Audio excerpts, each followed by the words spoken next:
अध्यात्म क्षेत्र में मन को वश पे करना अत्यंत कठिन कार्य होता है।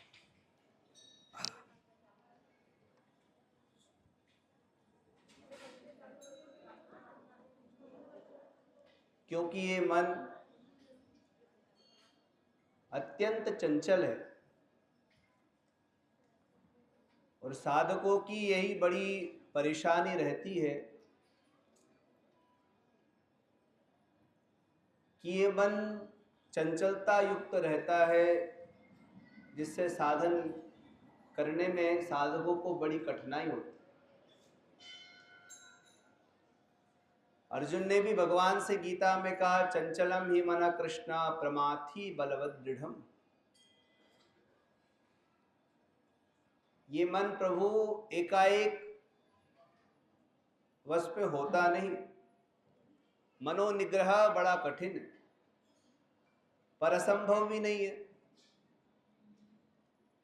भगवान ने कहा, अभ्यासेन तो कौन्तेय वैराग्येण च गृह्यते। अर्जुन, अभ्यास और वैराग्य के द्वारा इसको वश पे किया जा सकता।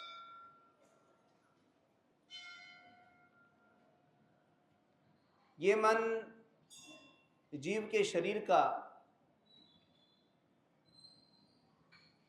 आंतरिक ऐसा उपकरण है जिसमें भावों विचारों की धारा निरंतर प्रवाहित होती रहती है। जब विचारों की धारा परस्पर विरुद्ध संस्फुरण होने लगती है, तब उसके अंदर चंचलता उत्पन्न हो जाती है। और वही विचारों की धारा एकता को जब धारण करती है तो उसे एकाग्र कहते हैं।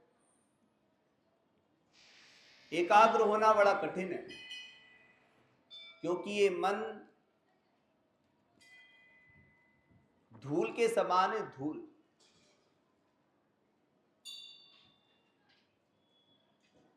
कई वर्ष पुराना घर हो और जनशून्य हो, जिसपे कोई रह नहीं रहा हो। समझ लो आपका कोई पुराना मकान है और 50 वर्ष से आप उसमें गए नहीं, ताला लगा हुआ। अब आपकी इच्छा हुई कि भैया आप अपना उत्तरार्ध वहीं बिताए। तो आप गए और आपने जैसे ही दरवाजा खोला तो पूरा घर धूल से भरा हुआ। और आपने भी झाड़ू उठाई, कमर कसी कि लगो भैया।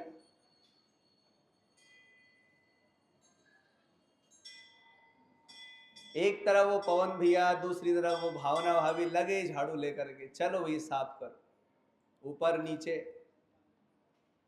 तो जैसे ही वो झाड़ू लगाना शुरू करोगे, धूल उड़ना शुरू हो जाए। ऐसा मत करना कि ये आधी घंटे प्रवचन चले तो जब तक सोचे कि चलो नींद ही निकाल लो, फिर 11वीं माला पे उठ जाएंगे। ये जीवन में उतारने लायक बातें हैं। जैसे ही हम घर में, पुराने घर में झाड़ू लगाना प्रारंभ करते हैं, धूल उड़ना शुरू हो जाए। और इतना पुराना कचरा, ज्यादा कचरा है और तेज होती चली जाती है धूल। पर उड़ती हुई धूल को देख करके आप झाड़ू निकालना बंद नहीं करते, लगाते रहे। 1 दिन, 2 दिन, 3 दिन, और कुछ दिनों के बाद में वो घर रहने योग्य बन जाता है। ये मन भी वैसे ही है। जैसे ही साधना में उतरोगे, ये चंचलता रूपी धूल उड़ने लगती, क्योंकि मन के अंदर अनेक जन्मों के संस्कार भरे हुए हैं। और जब साधना करने बैठो, वो एक साथ उद्बुद्ध होने लगते हैं, जो चंचलता बन जाता है। घर में कचरा एक ही दिन में नहीं हो गया, इतने दिन बंद था, धीरे धीरे होते होते होती पर दर परत उसकी जमती चली गई। पर जब आपने झाड़ू उठाई तो वो उड़ना शुरू हो गया। ये मन भी जन्मांतर कितने जन्म हो गए हमारे, एक ही नहीं, कभी क्या बने कभी क्या बने। तो उन जन्मों में जीव जिन जिन योनियों में रहा उनके संस्कार उसके अंदर संश्लिष्ट है।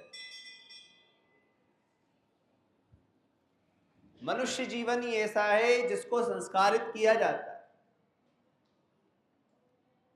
कैसे बैठ रहे हो, कैसे उठ रहे हो, क्या बोल रहे हो, किससे बोल रहे हो, कैसे चल रहे हो, इनमें संस्कारों की आवश्यकता है।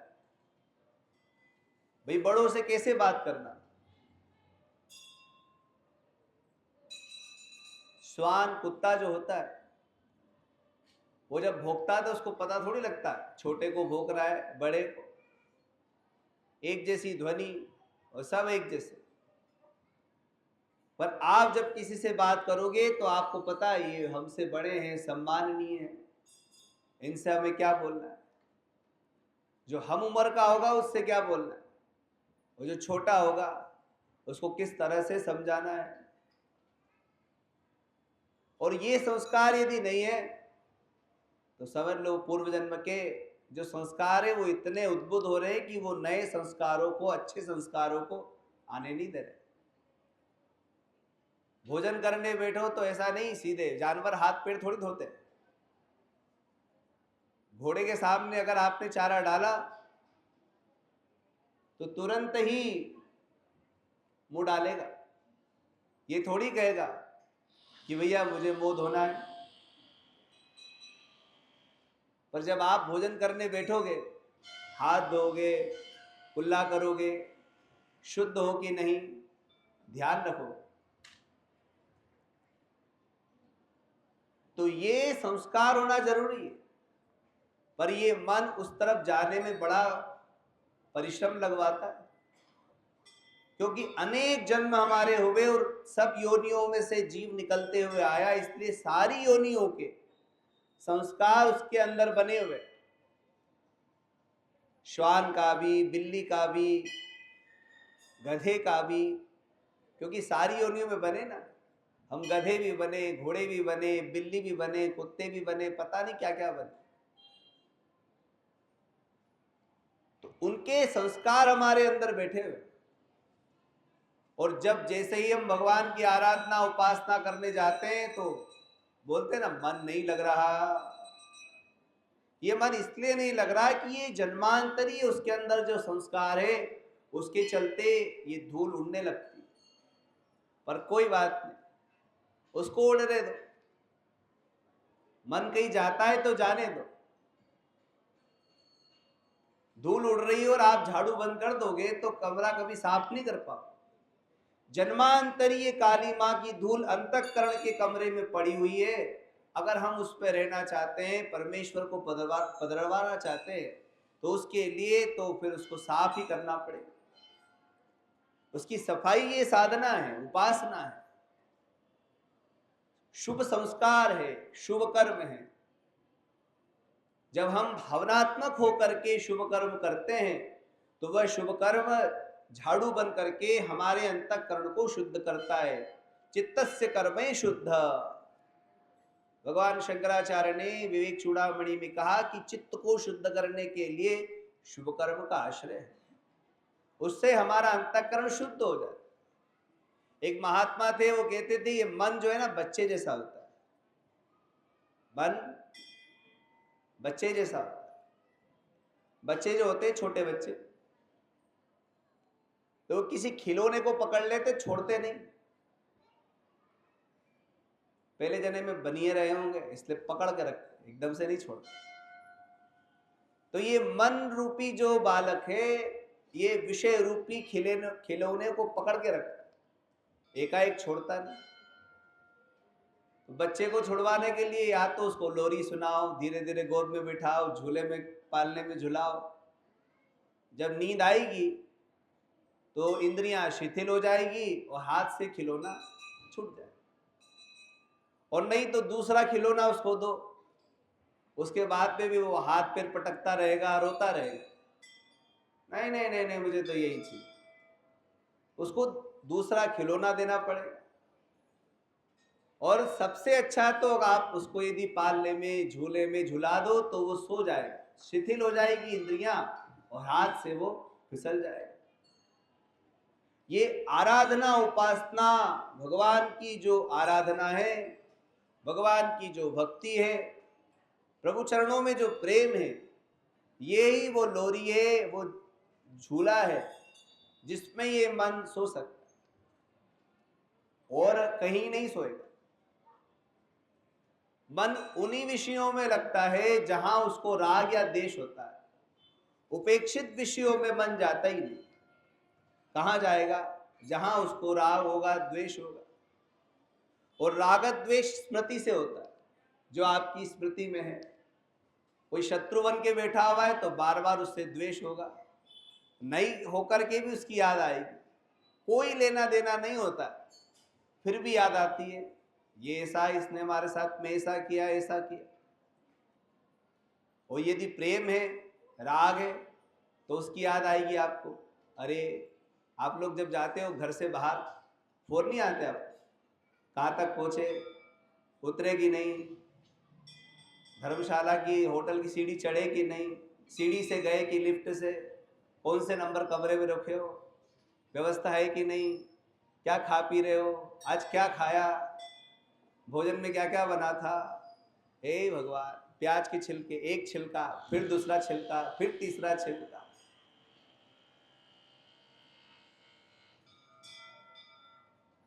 एक बार मैं बनारस से दिल्ली जा रहा था, तो वो गरीब रथ में बैठा हुआ, ऊपर वाला सीट लिया था मैंने, नीचे वो घर से बनारस से दिल्ली जा रहे हो।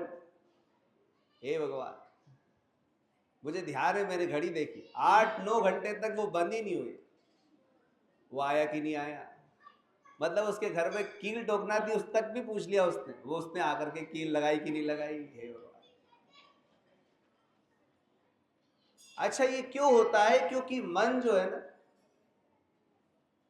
उसके प्रति राग रखता है, इसलिए उसकी रह रह करके याद आती है। एक व्यक्ति था, तो किसी के विषय में उसको पता लगा कि ये सोना बनाने की कला जानता है, उसके पास में गया, उन्होंने कहा भाई हमको भी बना सिखा दो, हम भी स्वर्ण बनाएंगे, कैसे बनता है। तो उसने सब बता दिया और कहा अंतिम में ध्यान रखना कि तुमको बंदर की याद नहीं आनी चाहिए, ठीक है। जब बनाने लगा तो उसको अंतिम में याद आया कि उन्होंने कहा था कि बंदर की याद नहीं आना चाहिए।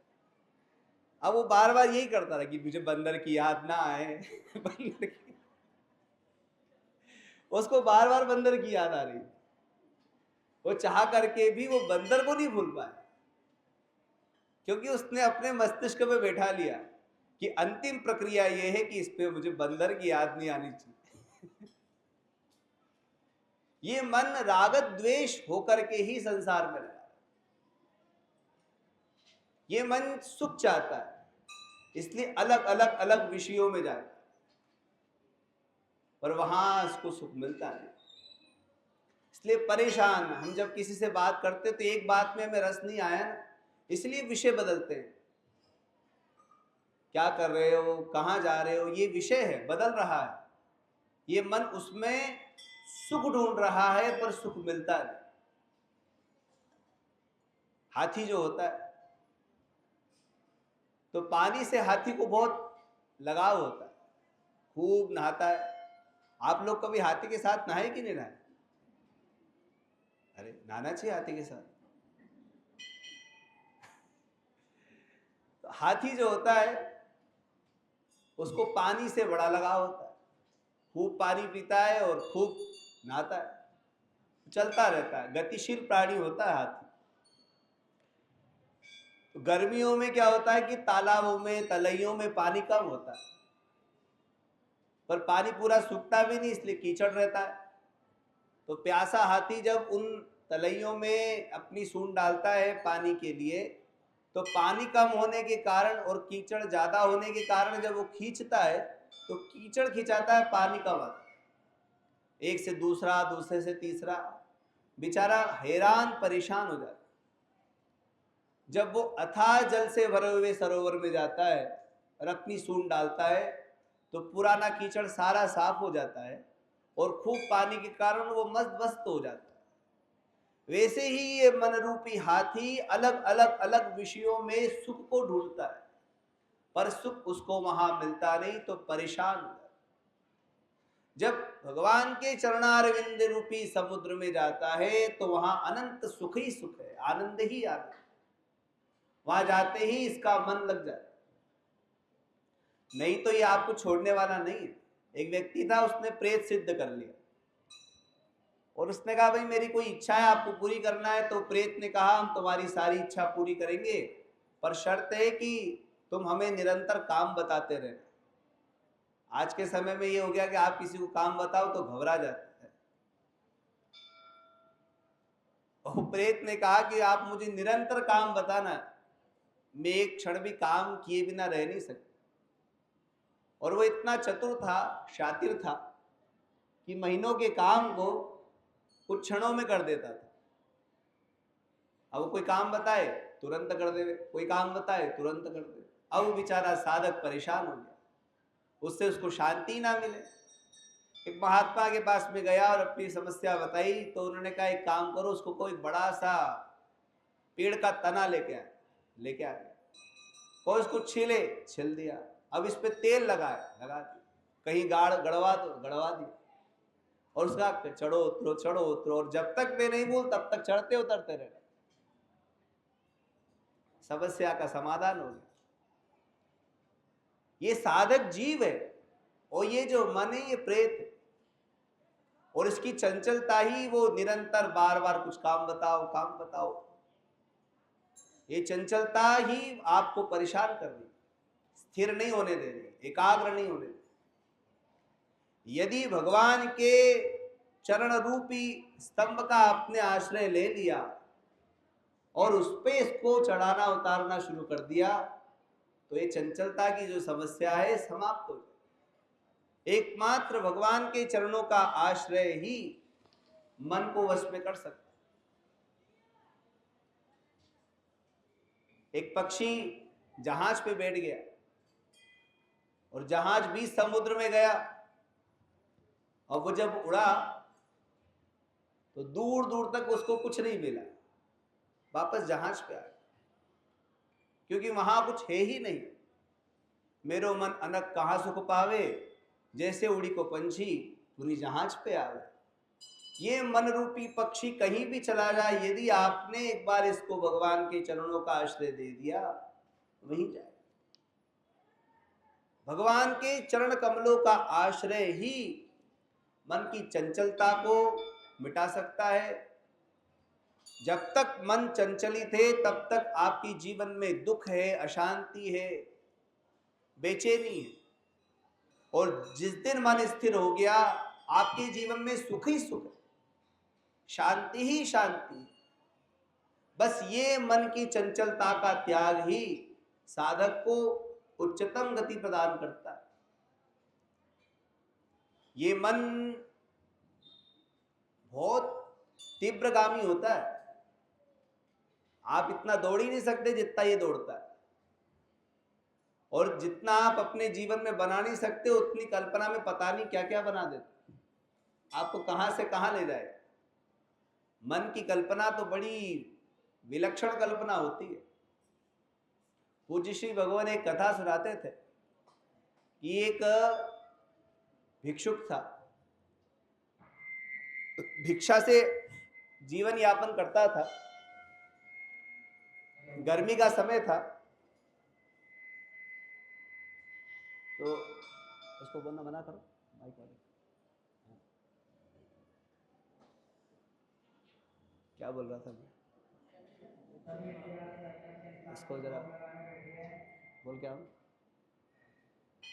रुक जा।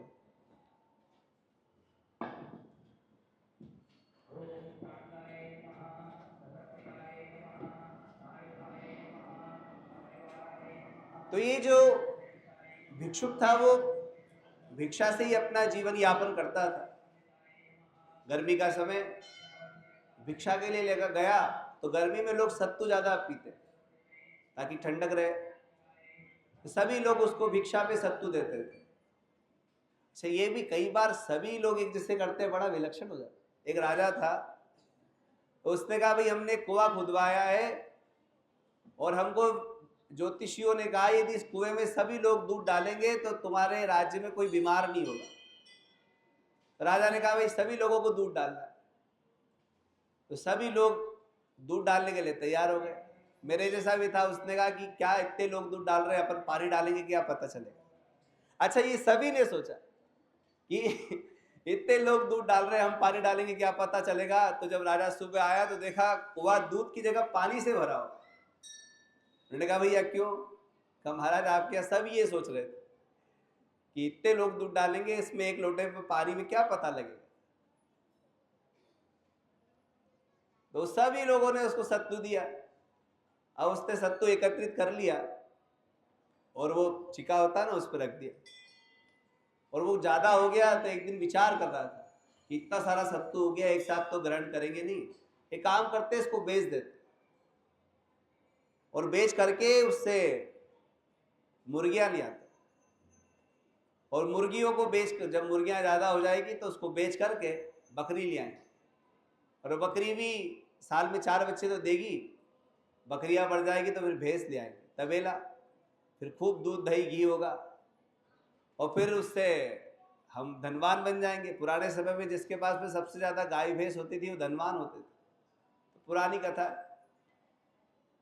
खूब धन धान्य हो जाएगा तो फिर घोड़े पे बैठ के, पहले तो कोई गाड़ी होती नहीं थी, लोग घोड़ा गाड़ी पे बैठते थे, घोड़े पे बैठ के निकलेंगे। कोई सेठ अपनी कन्या से विवाह करवाएगा, विवाह हो जाएगा, बच्चे हो जाएंगे, और जब मैं भोजन कर रहा हूँगा तो बच्चा मेरे पास आएगा और मैं बिल्कुल चूल्हे के पास ही गरम गरम रोटी खाऊंगा। मैं नहीं, वो जो सोच रहा है उसकी बता रहा हूँ। तो चूल्हे के पास में बैठ के गरम रोटी खाऊंगा, और मेरी पत्नी जब मुझे रोटी दे रही होगी तो बच्चा वो आग की तरफ जाएगा तो मैं उसको समझाऊंगा, यानी ध्यान दे, सुनेगी नहीं तो एक लात दूंगा। तो सही में वो लात मारता है, चिका गिर जाता है और सारा सत्तू उसका नीचे गिर जाता है। आप सोचो आपके जीवन में इतने बनने में कितना समय लगेगा, पर मन ने कुछ क्षण में कल्पना कर ली तो ये मन पता नहीं कहां कहां तक जाता है। इसलिए श्रुति ने कहा जज्जागतो दूरम उदैति दैवंत दुसुप्तस्य तथैवैति।